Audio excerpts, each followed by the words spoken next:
자, 이번에는 컬렉션 계열의 스택과 큐 기능에 대해서 알아보겠습니다. 자, 스택. 먼저 스택 클래스에 대해서 알아보겠습니다. 스택. 자, 우리 앞에 16장에서 예외 다룰 때 메소드 호출 과정에서 스택에 대해서 잠깐 언급을 했습니다. 자, 스택의 특징입니다. 자, 우리 앞에서 배운 리스트 계열의 벡터 클래스를 상속받습니다. 자, 개천 구조에서 보면 스택은 벡터 클래스를 상속받습니다. 그러니까 지금은 어레이 리스트를 사용하는데 벡터 클래스가 있는 이유가 자, 이런 식으로 기존에 벡터 클래스를 이용해서 여러 가지 API 클래스를 만들어서 제공하기 때문에 호환성을 위해서 지금도 벡터 클래스를 유지하고 있는 겁니다. 가장 마지막에 저장한 객체를 가장 먼저 출력하는 구조입니다. 후입 선출이라고 합니다. 또는 리포, last in, first out의 줄임말입니다.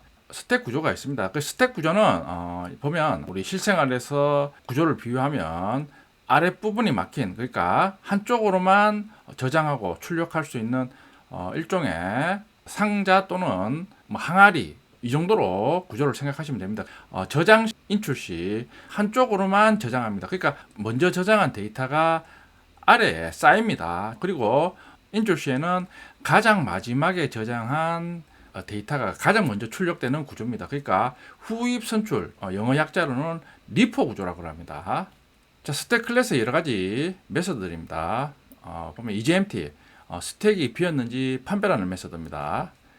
픽 메소드는 스택에 현재 최상위에 저장된 객체를 확인하는 기능입니다. 팝은 객체를 인출합니다. 푸시는 반대로 최상위에 저장하는 메소드입니다. 서치는 매개값으로 전달된 객체의 스택의 위치 값을 리턴합니다. 자, 스택 사용 예제입니다. new 스택, 스택 객체 생성해서 참조 변수에 대입합니다. 자, 푸시 메소드를 이용해서 데이터를 저장합니다. 홍길동, 이순신, 인테저 객체 111, 그리고 스튜던트 객체를 차례대로 저장합니다. 픽 메소드 호출하면 마지막에 저장된 객체를 리턴합니다. 그러니까 스택 구조에서 최상위에 위치한 객체 데이터를 얻습니다. 최상위에 위치한 데이터는 가장 마지막에 저장한 데이터니까 스튜던트 객체입니다. 출력하면 학생 정보를 출력합니다.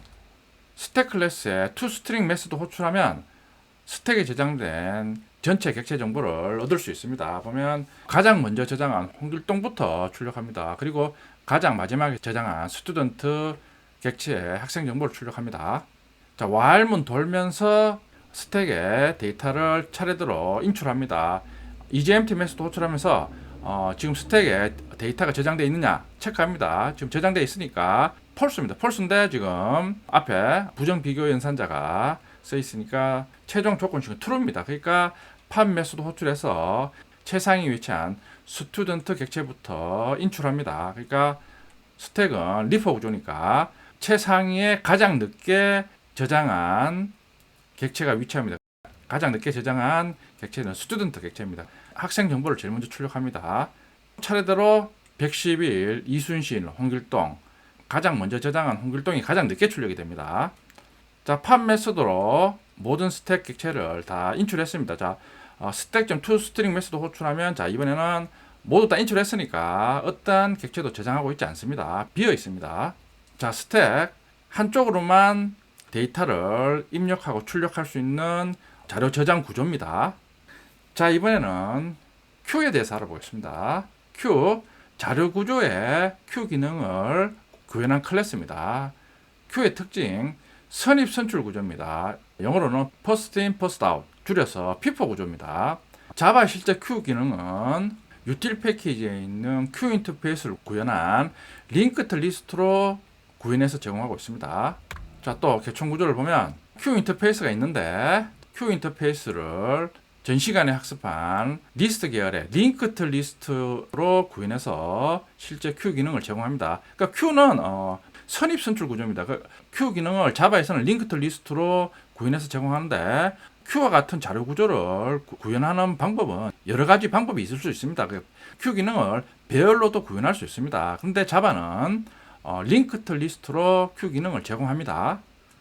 선입 선출 구조를 가지는 Q의 구조입니다. 자, 스택은 한쪽 부분이 막혔는데 Q는 입력과 출력을 다른 위치에서 합니다. 그러니까 보면 입력 시에는 객체를 입력하면 인출적 출력은 반대 방향에서 출력합니다. 그러니까 저장 시 가장 먼저 저장된 객체일이 출력 시 가장 먼저 출력되는 구조입니다. 자, 이게 선입선출 또는 피포 구조입니다.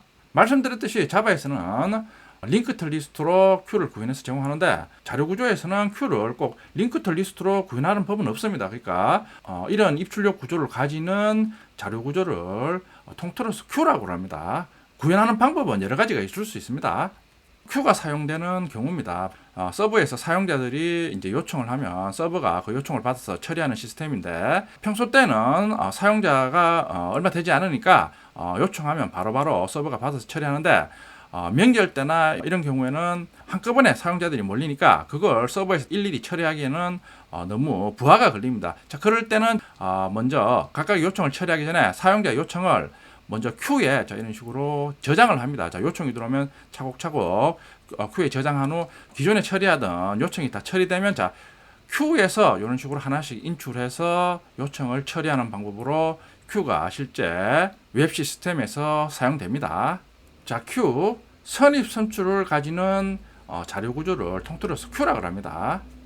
자, Q 사용한 예제입니다. 자, 우리 각 챕터마다 실습하는 렌트카 시스템에 사용자가 요청 시 각각의 요청을 Q에 저장한 후 Q에 저장된 요청을 가지고 와서 처리하는 예제입니다. 자, new linked list 객체 생성해서 Q 인터페이스 타입 참조 변수에 대입합니다. 자, 요청을 하면 Q에 요청을 추가합니다. add 메소드를 이용해서 각각의 요청을 Q에 저장합니다. 그러니까 Q 설명할 때는 저장할 때는 푸시고 인출할 때는 팝이라고 그랬는데 이 용어는 일반적인 자료 구조에서 사용하는 용어입니다. 그러니까 저장할 때는 푸시고 인출할 때는 팝 용어를 사용합니다. 지금 자바에서는 Q를 링크드 리스트로 구현했기 때문에 저장 시에는 add 메소드를 사용해서 저장합니다. add 메소드를 이용해서 각각의 요청을 Q에 저장합니다. 로그인, 렌트카 예약, 렌트카 등록. Q에 그러면 차례대로 저장됩니다. 자, 사이즈 메소드 호출해서 저장된 요청 개수를 출력합니다. 그러면 3이 출력이 됩니다.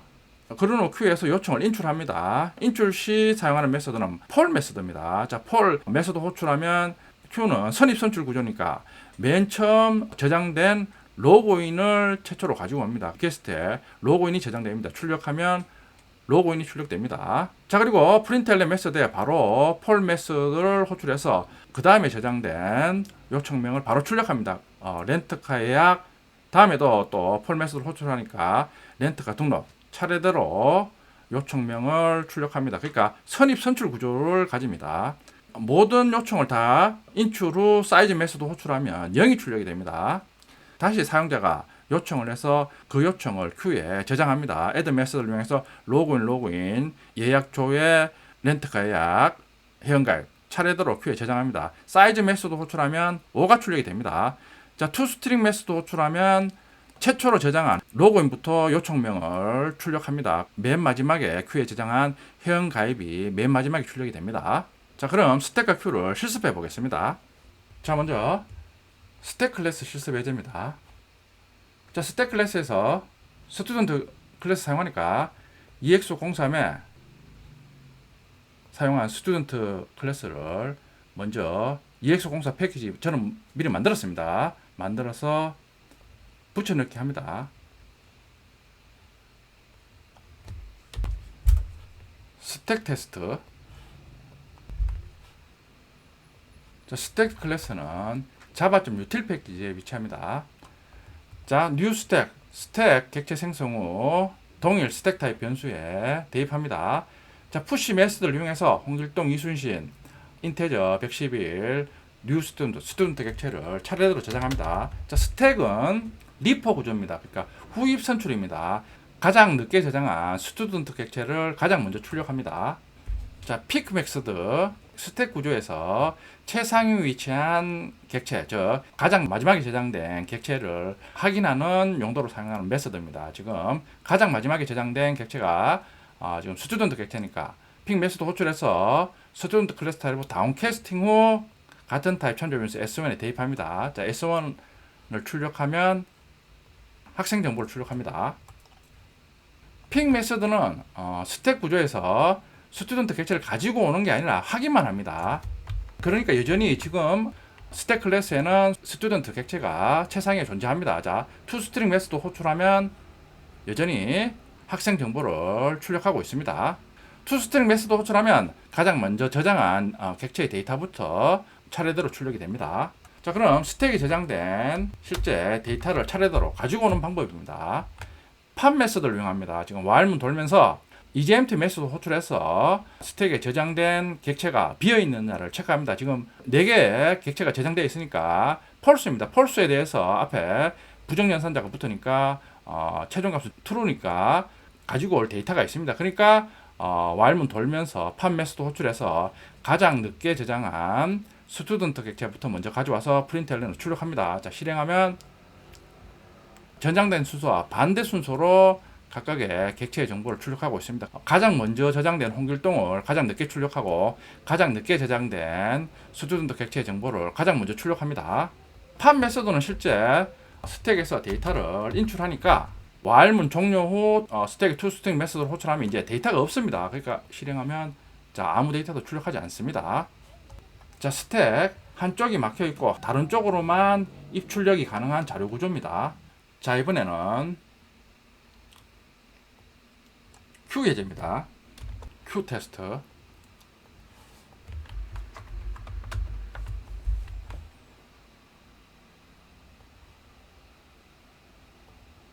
자, 자바 SQ는 링크트 리스트 구현합니다. 자, 한번 가보면 컨트롤 키 누르고 오픈 디클레이션 클릭하면 Q를 구현한 소스 코드로 이동합니다. 여기 보면 링크트 리스트에서 임플로멘트 리스트. 리스트는 우리 계층 구조에서 봤을 때 구현하는 거 계층 구조로 확인했습니다. 근데 Q는 없습니다. Q는 여기 보면 링크트 리스트가 Q를 직접 구현하는 게 아니라 Q를 상속받는 또 다른 인터페이스는 DQ를 최종적으로 구현합니다. 이 DQ에 가보면 자, 인터페이스 DQ입니다. extend Q, Q를 상속받고 있습니다. 그러니까 링크트 리스트는 리스트와 Q 인터페이스를 동시에 구현합니다. 자, 링크트 리스트 객체 생성해서 Q 타입 참조면서 대입합니다. 자, 렌트카 시스템에 요청하는 요청을 Q에 차례로 저장합니다. 보면 add 메서드를 이용해서 로그인, 렌트카 예약, 렌트카 등록 3개의 요청을 Q에 차례로 저장합니다. 사이즈 메서드 호출하면 3이 출력이 됩니다. Q에 저장된 각각의 요청에 대해서 이제 처리하기 위해서 요청에 접근합니다. 접근하는 방법은 폴 메서드를 이용해서 접근합니다. 그러면 Q는 피퍼 구조이기 때문에 가장 먼저 Q에 추가된 요청부터 가지고 옵니다. 그러니까 로그인 요청부터 가지고 옵니다. 리퀘스트 변수를 출력하면 로그인부터 출력이 됩니다. 폴 메서드를 호출해서 바로 프린트LN으로 출력합니다. 그러면 차례대로 렌트카 예약, 렌트카 등록 출력이 됩니다. 폴 메서드 호출 후 사이즈 메서드 호출하면 지금 3개의 요청을 다 가지고 왔기 때문에 0이 출력이 됩니다. 다시 Q에 사용자가 요청 시 요청을 추가합니다. add 메서드 이용해서 로그인 예약조회 렌트카 예약 회원가입. 자, 5개의 요청을 Q에 차례대로 저장합니다. 사이즈 메서드 호출하면 5가 출력이 됩니다. 투스트링 메서드 호출하면 첫 번째 요청한 로그인부터 차례대로 출력이 됩니다. 실행하면 로그인에서 가장 마지막에 요청한 회원 가입이 가장 늦게 출력이 됩니다. Q, 가장 먼저 저장한 데이터를 가장 먼저 출력하는 구조의 자료 구조입니다.